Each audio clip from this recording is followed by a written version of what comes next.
What's up, guys? It's Professor Broman back in Destiny, and we're gonna do something I've been teasing. Maybe if you've been paying attention to the weapons I've been using for a little bit.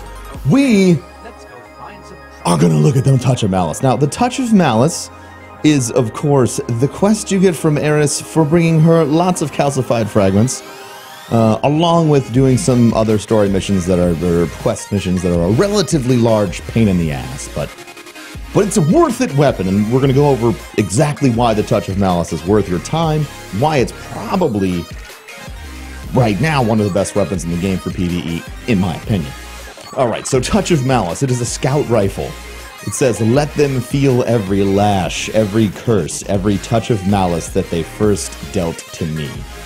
This is by Eris Morin. So you can look at the scout rifle and you see decent fire rate, decent impact, solid range, stability, all other stuff. But it's got some really great perks. The Touch of Malice. The final round of the magazine regenerates and deals bonus damage at the cost of the wielder's life force. So, what does that mean? That means that as long as you have health in your body, as a guardian, you can continue to fire this weapon. This is good. I'm going to show you why this is good. But the big thing is the bonus damage. The bonus damage is not a small perk. The bonus damage is, in fact, double the normal damage that this weapon uses, or does. Does? Oh. And it comes with a whole bunch of other great stuff, too. Okay, soft ballistics, you know, kind of tailor it the way you want. I like the stability, so I roll smart drift control. And then Eye of the Storm, the weapon's more accurate as your health gets lower, which synergizes with this, right? Low health, super accurate. It's also got Snapshot, Hammer Forged, and Flared Magwell, which doesn't really... It's not necessary. I go Hammer Forged or Snapshots, where you go. And then, of course, final perk is the Touch of Mercy. 3 rapid kills will return a portion of the wielder's health. So also, if you use the weapon right in PvE, getting kills is going to keep you from dying. It's just smart. So let's take a look at it in action. Okay, so right now I'm running a Defender Titan, which I'm sure you'll all be able to figure out why in just a second. But, you know, the Touch of Malice feels good. It also has a hidden perk, and this is the perk that I really want you to pay attention to.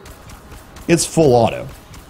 It's full auto. That is how fast the Touch of Malice fires. And, of course, if you want to know, can it? But can it? Yes, it can. You can get killed by the Touch of Malice if you really, really, really aren't paying attention to your health. One of the reasons why I love the Touch of Malice is that it definitely reinforces, at least for me, I always kind of do whatever I want. It enforces the idea of needing to use cover. You know, I can do a ton of damage, then I need to hide. So you can see right here, Touch of Malice, headshot, we're looking at 1400 damage, right? All right. Now we're in the final round.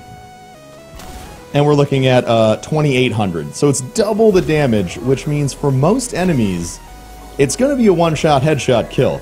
And if you're fighting something like a Centurion, even if it's a major, it's still pretty quick work. The only thing you have to do is keep an eye on your health. But for bosses inside of the raid that maybe... maybe let's say you have a bubble up. Maybe let's say you have a bubble. And maybe let's say that bubble has blessing.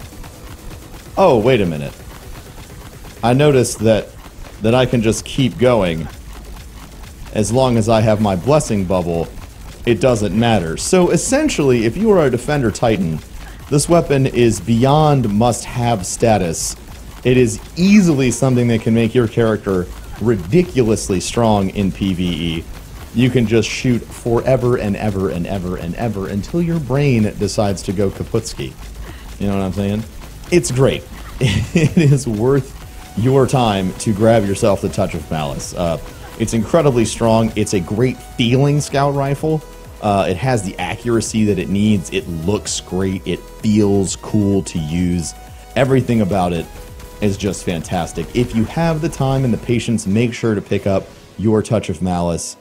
We might go over in detail some of the rougher parts of how to pick this weapon up in the future, but as of today, that's going to be it, guys. Thanks for watching today. Make sure to rate, comment, subscribe, and don't forget, if you haven't already, we do have a community clan on PlayStation, so if you're on PlayStation, search for Professor Broman, scroll down to the bottom, join Pro Bro Stream Group. It is almost full.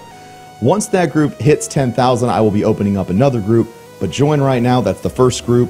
Find some people to play with. It's amazing, and I will catch you guys next time. I love you. Have a great time in Destiny.